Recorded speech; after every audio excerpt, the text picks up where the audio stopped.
The day Margaret died, something in me died too. 47 years of marriage ended with a whisper in a hospital room that smelled of antiseptic and finality. I held her hand as she slipped away, her fingers growing cold in mine, and I thought, this is what it means to lose your other half.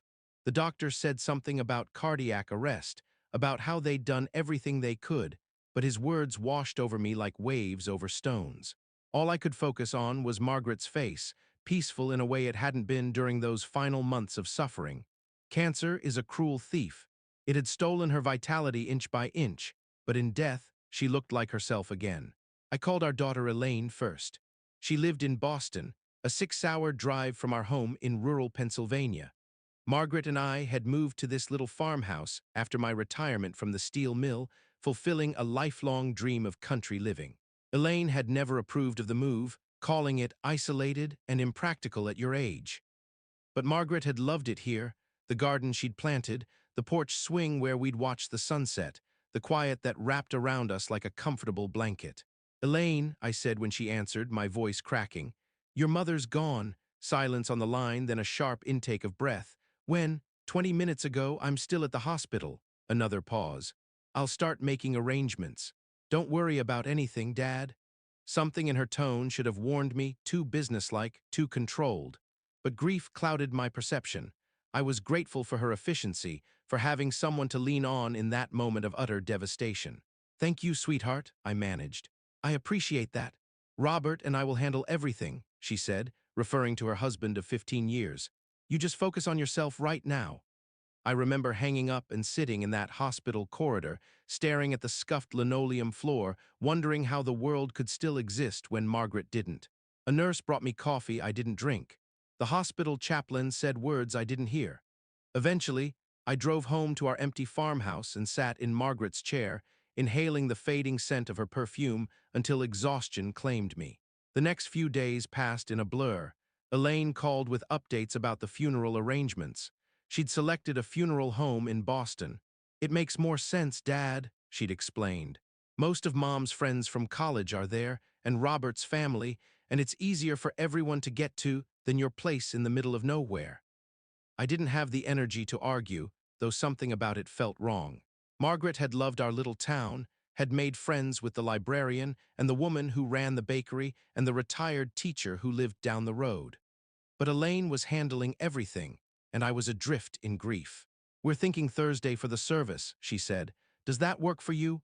"Thursday," I repeated. Today was Monday. "Yes, that's fine." "Great. I've booked you a room at the Marriott near our house. You can stay through the weekend if you want." "Thank you," I said automatically. "I'll drive up Wednesday." "Perfect. I'll text you the hotel details. Don't worry about anything else." After we hung up, I wandered through the house, touching Margaret's things, her reading glasses on the side table, her gardening gloves by the back door, her favorite mug in the dish rack. The reality of her absence hit me in waves. I'd turn to tell her something and remember she wasn't there. I'd wake in the night and reach for her, finding only cold sheets. By Wednesday morning, I was functioning on autopilot. I packed a small suitcase with my one good suit, the blue tie Margaret had given me for our last anniversary, clean shirts. I made sure the house was secure, asked our neighbor Jack to collect the mail, and began the long drive to Boston. The journey should have taken 6 hours, but an accident on the highway stretched it to nearly 8. By the time I reached the outskirts of Boston, it was dark, and a steady rain was falling. I was exhausted, emotionally drained, and my back ached from the drive. All I wanted was to collapse in the hotel room and maybe call Elaine to let her know I'd arrived safely. I checked into the Marriott around 9 p.m. The young woman at the front desk gave me a sympathetic smile when I mentioned I was in town for a funeral and upgraded me to a better room without my asking. Small kindnesses like that kept me afloat during those dark days. Once in my room, I called Elaine's number. It rang several times before going to voicemail. I left a brief message. "Hi, sweetheart, it's Dad. Just letting you know I made it to Boston. See you tomorrow." I tried Robert's phone next with the same result, straight to voicemail. I left a similar message, then sat on the edge of the hotel bed, suddenly feeling very alone in a city I hadn't visited in years. Sleep was elusive that night. I dozed fitfully, waking often from dreams where Margaret was still alive, still beside me. The hotel room's unfamiliar shadows and sounds kept jolting me back to consciousness. By dawn, I gave up and showered, dressed, and went down to the lobby for coffee. The funeral was scheduled for 2 p.m. I had hours to kill and no desire to sightsee or shop. I thought about calling Elaine again, but didn't want to bother her on what was surely a busy and emotional day. Instead, I found a quiet corner of the hotel restaurant and nursed cups of coffee while reading the newspaper, trying to distract myself from the looming reality of having to say a final goodbye to my wife. Around noon, I returned to my room to finish getting ready. I put on my suit, the one I'd worn to our daughter's wedding, to my retirement party, to too many funerals of friends and family over the years. Margaret had always tied my tie for me, saying I never got the knot quite right. Today, I struggled with it alone, my fingers clumsy with grief and age. At 1 p.m., I called Elaine again, wanting to coordinate our arrival at the funeral home. Again, no answer. Same with Robert's phone. A tendril of worry began to curl in my stomach. It wasn't like our daughter not to return calls, especially on such an important day. I decided to take a taxi to the funeral home early. Perhaps they were already there, making final arrangements. The rain had stopped, but the sky remained gray and heavy with unshed tears, appropriate weather for burying my beloved. When the taxi pulled up to Greenwood Funeral Home, I was struck by how quiet it seemed. No cars in the parking lot, no people milling about outside. I paid the driver and walked slowly to the entrance, each step leaden with dread. The door was unlocked. I stepped into a hushed, carpeted foyer with subdued lighting and the faint smell of flowers. A middle-aged woman sat at a reception desk, typing on a computer. She looked up as I approached. "May I help you, sir? I'm here for the Margaret Collins service," I said. "I'm her husband, Howard Collins." The woman's expression shifted subtly, confusion, then something like concern. She glanced at her computer screen. "Collins. I don't see a service scheduled for today under that name." My heart stuttered. There must be some mistake. The funeral is set for 2 p.m. My daughter arranged everything. "Let me check our full calendar," she said, typing rapidly. "Collins, you said?" "Yes, Margaret Collins, my wife." After a moment, she looked up, her face now clearly troubled. "I'm sorry, Mr. Collins, but we don't have any services scheduled under that name. Not today, not this week." The floor seemed to tilt beneath me. I gripped the edge of her desk. "That's impossible. My daughter Elaine arranged it all. Elaine Mercer. Perhaps it's under her name." More typing, then another shake of her head. "No Mercer either, sir. Are you sure you have the right funeral home?" "Greenwood Funeral Home," I said. "This is it, isn't it?" "Yes, this is Greenwood, but—" She hesitated. "Sir, did you speak directly with our staff about arrangements?" "No," I admitted. "My daughter handled everything. She said it was all taken care of." The woman's face softened with what looked unmistakably like pity. "Mr. Collins, I think you should try calling your daughter again. We haven't had any inquiries about services for a Margaret Collins." My hands were shaking as I pulled out my phone and dialed Elaine's number again. This time she answered on the third ring. "Dad," she sounded surprised. "Where are you?" "I'm at the funeral home," I said, my voice strained. "Elaine, they don't have any record of Mom's service. There's been some kind of mistake." A pause, too long to be natural. "What funeral home are you at?" "Greenwood, the one you arranged." Another pause. "Dad, I never said Greenwood. It's Hillside Memorial on the other side of town." Relief washed through me, followed immediately by confusion. "But you never told me that. You just said you'd made the arrangements." "I texted you all the details," she said, an edge entering her voice. "Didn't you get them?" "No," I said, checking my phone again. "No text from you since Monday." "Well, that's not my fault," she said. "Look, the service is starting soon. Can you get over to Hillside? It's about 20 minutes from Greenwood." "I'll get a taxi," I said. "Elaine, why haven't you been answering my calls? I've been trying to reach you since last night." "It's been chaotic, Dad. I had to pick up relatives from the airport, deal with the florist, a million things. I can't talk now. Just get to Hillside as soon as you can." She hung up before I could respond. I stood there in the quiet funeral home foyer, a cold feeling spreading through my chest that had nothing to do with grief. The receptionist was watching me with concern. "Did you sort it out, sir?" "Apparently it's at Hillside Memorial," I said. "Could you call me a taxi?" "Of course." She reached for her phone, then hesitated. "Mr. Collins, I don't want to overstep, but—" "Are you sure about this? Hillside is a very different type of establishment than ours. What do you mean? She chose her words carefully. They're known for handling more economical arrangements. Very basic services. Something in her tone made the cold feeling in my chest intensify. Margaret deserved the best, and we could afford it. I'd left the financial details to Elaine, but had been clear that I wanted a beautiful service. I thanked the receptionist and stepped outside to wait for my taxi, dialing Elaine's number again. This time, it went straight to voicemail. The ride to Hillside Memorial took 25 minutes through Boston traffic. By the time we arrived, it was almost 2:30 p.m. I'd missed the start of my own wife's funeral. The building was smaller than Greenwood, more modest, with a weathered sign and patchy landscaping. As the taxi pulled away, I noticed only 3 cars in the parking lot. Inside, a sparse lobby with linoleum floors greeted me. An elderly man with stooped shoulders sat behind a desk. "I'm here for the Margaret Collins service," I said, my voice tight with anxiety.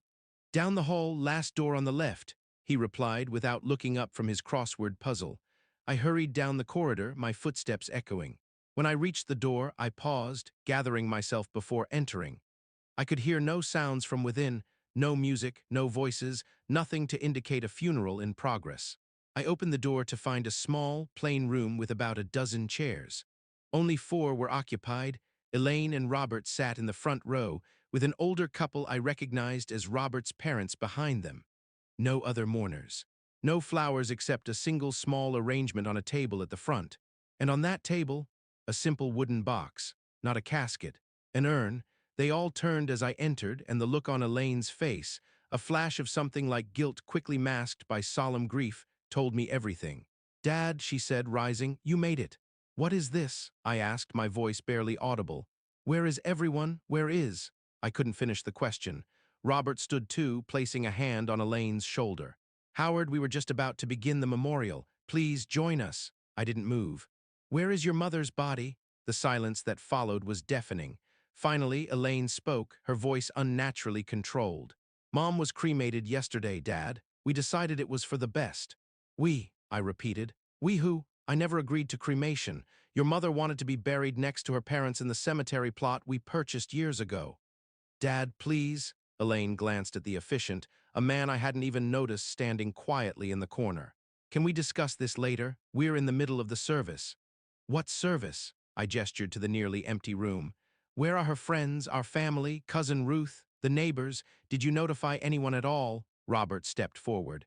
"Howard, you're upset. That's understandable. But let's not make a scene." Something in his tone, condescending, as if speaking to a child, broke through my shock. Anger, hot and clarifying, surged through me. "I want to know what's going on," I demanded. "Now, why was my wife cremated without my consent? Why is there no one here to honor her memory? Why have you been avoiding my calls?" Elaine's face hardened. "This is exactly why we handled things this way. We knew you'd be emotional and difficult." "Difficult?" I echoed, incredulous. "It's difficult to expect my wife's funeral to actually include a funeral, to expect her body to be treated according to her wishes, to expect her loved ones to be notified." Robert's mother stood up, her face pinched with disapproval. "Elaine, we should go. This isn't what we agreed to." "Agreed to?" I turned to her. "What exactly did you all agree to behind my back?" No one answered. The officiant cleared his throat awkwardly. "Perhaps we should reschedule when everyone is more composed." "There won't be a need," I said coldly. "I'm taking my wife's remains. We'll have a proper service back home where people actually loved her." Elaine's face flushed. "You can't do that. I made the arrangements. I paid for everything." "With what money?" I asked. "The funeral expenses were supposed to come from our joint account." Again, that telling silence. Robert shifted uncomfortably. "You didn't use our money," I realized aloud. "You chose the cheapest option possible and kept the rest, didn't you?" "That's outrageous," Robert blustered, but his eyes wouldn't meet mine. I turned to the officiant. "Sir, I am Margaret Collins' husband. Those are my wife's remains, and I'm taking them home for a proper burial as she wished. If anyone tries to stop me, I'll call the police and report theft." The man looked between us, clearly uncomfortable with the family drama unfolding. "Perhaps you folks should sort this out privately. I'll step outside." After he left, Elaine dropped all pretense. "Fine, take her. It doesn't matter anyway." "Doesn't matter?" I repeated, my voice breaking. Your mother doesn't matter. That's not what I meant, she backpedaled. I just meant the memorial service doesn't matter. She's gone either way. I looked at my daughter, really looked at her, and saw a stranger. What happened to you, Elaine? When did money become more important than decency? She flinched. That's not fair. We're struggling financially. The business hasn't been doing well, and Robert's parents had to bail us out twice already. We couldn't afford an elaborate funeral. You never asked me for help, I said quietly. You never said a word about money problems. Instead, you lied to me, avoided me, and disrespected your mother's memory. We didn't want to worry you, Robert interjected. You've just lost your wife. We were trying to handle things. By cremating her against her wishes, by scheduling a sham of a service and not inviting anyone, by avoiding my calls so I'd miss it entirely, I shook my head. No, this wasn't about protecting me, this was about money. Elaine's eyes filled with tears, but I couldn't tell if they were genuine or strategic. Dad, please, you're making this worse than it is. I don't think that's possible, I replied. I walked to the table and picked up the urn. It was lightweight, plain wood with no inscription, the final indignity.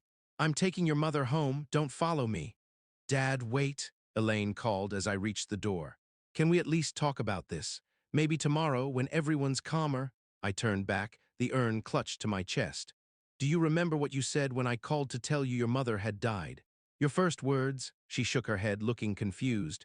You said, I'll start making arrangements. Don't worry about anything, Dad. Not I'm so sorry or I loved her so much. Your first thought was to take control of the arrangements. I paused. I thought it was strength, efficiency in the face of grief, but it wasn't, was it? It was opportunity. Robert stepped toward me. That's enough, Howard. You're hurt and looking for someone to blame. I know exactly who to blame, I said, and I want you both to know something. When I called to tell you I'd arrived in Boston, when I was trying to reach you about the funeral details, I was also planning to discuss the inheritance your mother left. The life insurance, the house, our savings. Margaret wanted you to have it all eventually. Elaine's expression changed subtly, a flicker of calculation that made my heart break all over again. But after today, I continued, I'll be making other arrangements. Good day. I walked out of that room with my wife's remains, past the startled officiant, through the shabby lobby, and into the gray Boston afternoon. Only when I was safely in a taxi did I allow the tears to come, for Margaret, for the daughter I thought I knew, for the family that had shattered beyond repair. The driver, a middle-aged man with kind eyes, handed me a tissue without comment. Where to, sir? The Marriott, please, I said, and then tomorrow I need to get back to Pennsylvania. Long trip, he observed. Family there? No, I said, looking down at the plain urn in my lap. Just home. That night in the hotel room, I sat with Margaret's urn on the table beside me, telling her everything as if she could hear me. In a way, it was our first funeral, just the two of us, as it had been for so much of our lives. I promised her a proper burial in the plot next to her parents, a real service where people who loved her could say goodbye. I also made another promise, that I would understand exactly what had happened and why, and that I would ensure justice was done. Not revenge, but justice. Margaret would have wanted that distinction. The next morning, I checked out early and began the long drive home, Margaret's urn secured carefully in the passenger seat. Every few hours, I'd place my hand on it, a gesture of connection to the woman who had been my world for nearly 5 decades. Back at our farmhouse, the silence was different now, less the absence of Margaret and more the presence of purpose. I placed the urn on our mantel temporarily and made 3 phone calls, to our lawyer, to our bank, and to our local funeral home. The call to the bank was the most illuminating. After identifying myself and answering the security questions, I asked about recent activity on our joint account, the one I'd told Elaine to use for the funeral expenses. Mr. Collins, there have been no withdrawals from that account in the past month except for your regular bill payments, the bank representative informed me. And what about transfers to my daughter Elaine's account? A pause, then. I don't see any transfers to an account under that name. So Elaine hadn't used our money at all. She hadn't even tried to access it legitimately, which meant whatever paltry sum she'd spent on that excuse for a funeral had come from her own pocket, and whatever she'd planned to take from the account for expenses would have been pure profit. The call to our lawyer, Richard Simmons, was longer and more complex. Richard had been our friend for 30 years, had drafted our wills, knew our wishes intimately. "Howard, I'm so sorry about Margaret," he began. "I only heard yesterday. Why wasn't I notified about the funeral?"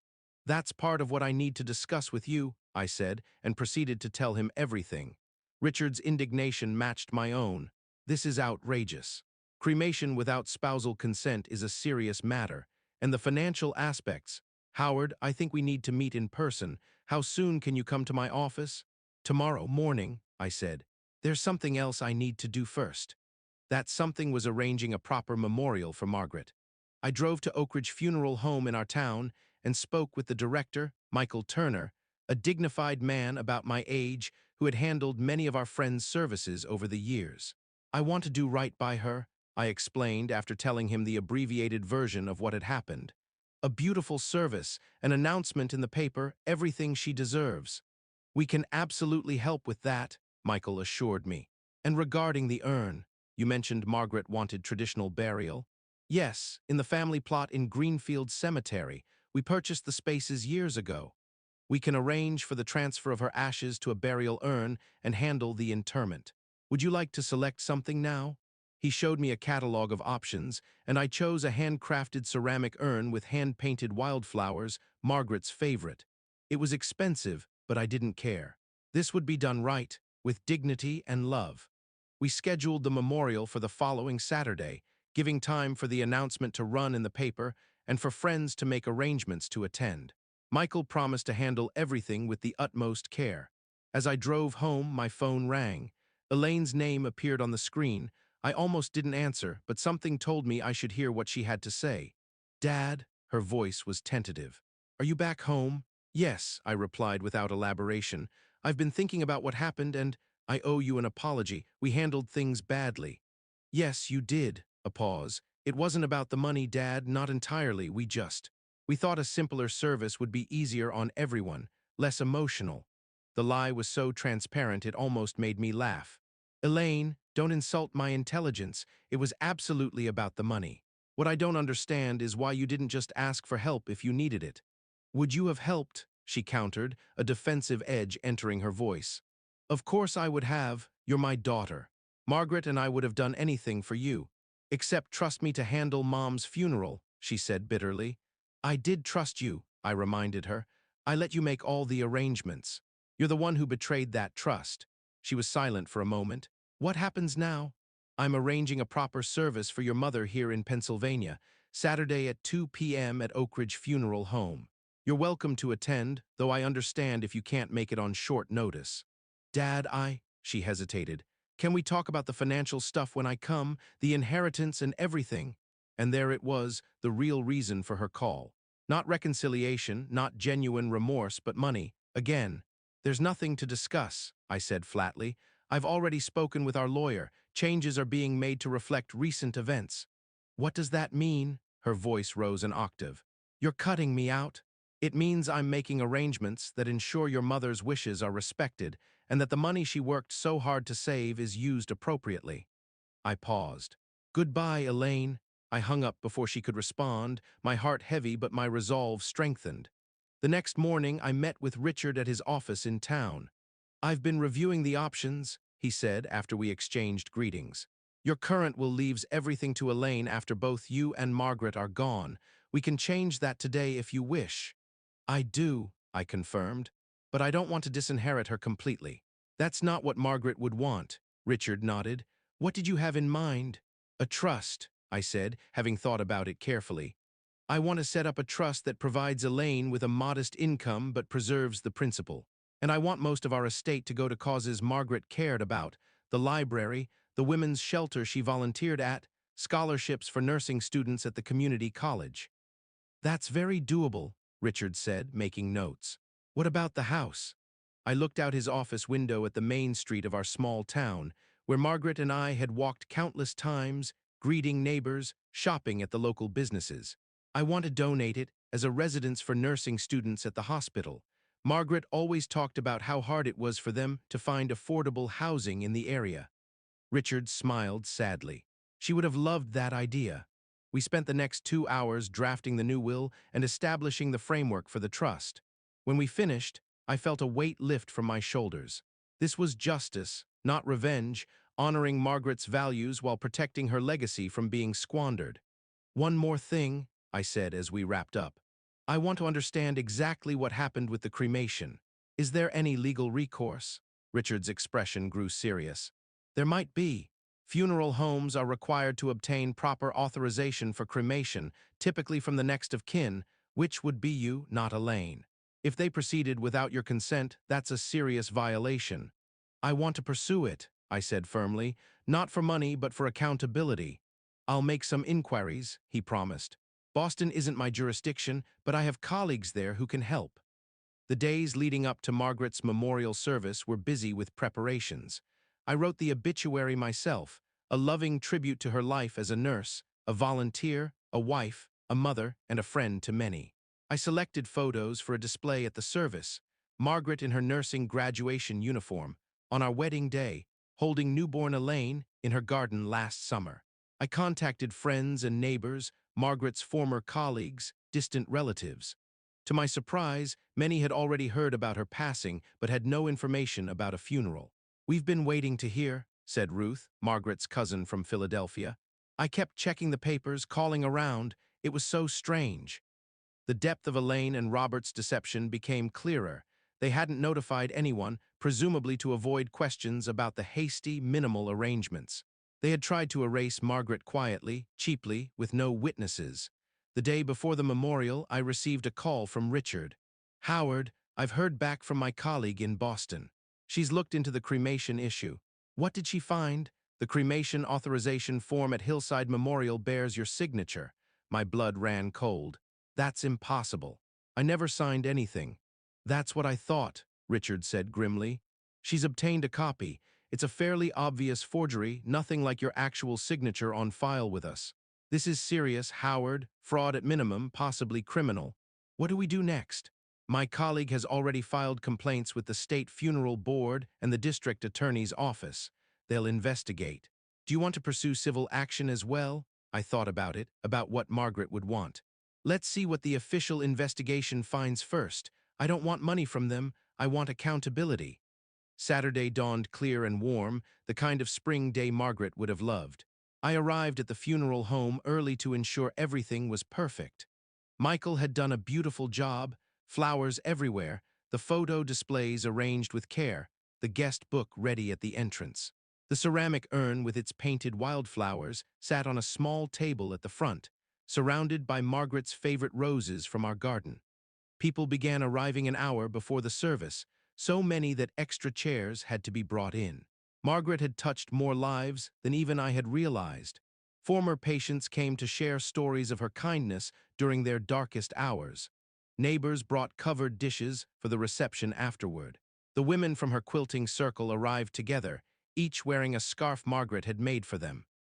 As the room filled, I stood by the door, greeting each person, accepting condolences, listening to memories of my beloved wife. Each story was a balm to my wounded heart, a reminder that Margaret's legacy was far greater than what Elaine had tried to reduce it to. At 20 minutes before the service was to begin, I saw her, Elaine, standing uncertainly at the entrance, alone. No Robert, no in-laws. She wore a simple black dress and looked tired, smaller somehow than she had in Boston. Our eyes met, and for a moment I saw a flash of the daughter I'd raised, vulnerable, uncertain. Then her gaze fell on the crowded room, the beautiful flowers, the dignified arrangements, and something like shame crossed her face. I walked over to her. "You came." "Of course I came," she said quietly. "She was my mother." I nodded, not trusting myself to speak further. After an awkward moment, I gestured to the room. "There's a seat reserved for you in the front." She looked surprised. "You saved me a seat. You're still her daughter," I said simply. "That never changed." Elaine followed me to the front row, acutely aware of the eyes following us. Many of these people had known her since childhood, had watched her grow up under Margaret's loving care. Did they know what she had done? Some might, but I hadn't gone out of my way to share the ugly details. The service was everything Margaret deserved, moving, personal, filled with love and genuine grief. Friends shared memories. A nurse who had worked with her read a poem. The pastor spoke of her faith and kindness. I managed to deliver a brief eulogy without breaking down completely, focusing on Margaret's joy for life rather than my loss. Throughout it all, Elaine sat stiffly beside me, occasionally wiping away tears. I couldn't tell if they were for her mother or for herself, for what she had lost, what she had done, what could never be undone. After the service, as people mingled at the reception, sharing stories and supporting each other, Elaine approached me in a quiet moment. "This was beautiful, Dad," she said softly. "Mom would have loved it." "Yes, she would have," I agreed. "I'm sorry," she said after a long pause. "For everything, it was wrong what we did." "Yes, it was. Robert and I," she hesitated, "we're separating. After what happened in Boston, I started seeing things differently. His attitude about money, about family, it's not what I want anymore." I studied my daughter's face, looking for manipulation or calculation, but saw only exhaustion and regret. "I'm sorry to hear that." "No, you're not," she said with a sad smile. "You never liked him." "I wanted to," I corrected, "for your sake." More silence between us, filled with unspoken words. Finally, Elaine asked, "Is it true what Richard told Robert about changing your will, setting up a trust?" So they had been in contact with my lawyer. "Yes, it's true," she nodded slowly. "It's fair. More than fair, actually. It's what your mother would have wanted," I said. "She believed in second chances, but also in consequences." "The house." Elaine looked around at the reception, at the people who had been part of our lives for decades. "The nursing student residence, that's a good idea." "It was inspired by her," I said, "by who she was." "Dad, about the cremation authorization," she began, her voice dropping to a whisper. I held up a hand. "That's being handled through proper channels. I don't want to discuss it today." She accepted this with a nod. Would it be okay if I called you sometimes, just to talk?" The question hung between us, freighted with history and hurt and the faint possibility of redemption. Margaret would know exactly what to say, how to balance justice with mercy. I tried to channel her wisdom. "You can call," I said finally. "I can't promise what will happen, but you can call." Relief washed over her face. "Thank you." After the reception, after the last guest had departed with a hug or a handshake, after Michael had assured me everything was in order for the burial service the next day, I found myself alone in the funeral home chapel with Margaret's urn. "Well, love," I said softly, placing my hand on the ceramic container that held her earthly remains, "we did it right this time. Everyone was here, everyone who matters." I thought about Elaine, about her apology, about the long road ahead for both of us. Could trust ever be rebuilt after such a fundamental betrayal? Margaret would say yes, with time and genuine effort. She always believed people could change, could learn, could grow beyond their worst mistakes. "I'll try," I promised Margaret. "For you, I'll try, but there will be boundaries now, clear ones." The investigation into the forged cremation authorization continued over the following weeks. Elaine eventually admitted that Robert had signed my name, claiming it was just a formality since I would have agreed anyway. The funeral home faced significant penalties for accepting such an obviously fraudulent document. Robert faced more serious consequences, forgery charges that his father's connections couldn't make disappear. As for Elaine and me, we began a cautious reconstruction of our relationship. Weekly phone calls, occasional visits. She found a job at a hospital in Pennsylvania, moved to an apartment about an hour from my home. She began volunteering at the women's shelter Margaret had supported, not for show, but for atonement. The trust was established as planned. The farmhouse was donated to the hospital for nursing student housing, with a plaque dedicating it to Margaret's memory. I moved to a small cottage nearby, close enough to tend her grave regularly. It wasn't the retirement Margaret and I had planned together. But as I sat on my new porch one evening, watching the sunset paint the sky in colors she would have loved, I felt a measure of peace. Justice had been done, boundaries had been drawn, and perhaps in time healing would follow. If we're fortunate, the greatest lessons of our lives don't come at the end, but somewhere in the middle, leaving time for redemption and growth. For Elaine, I hoped this was true.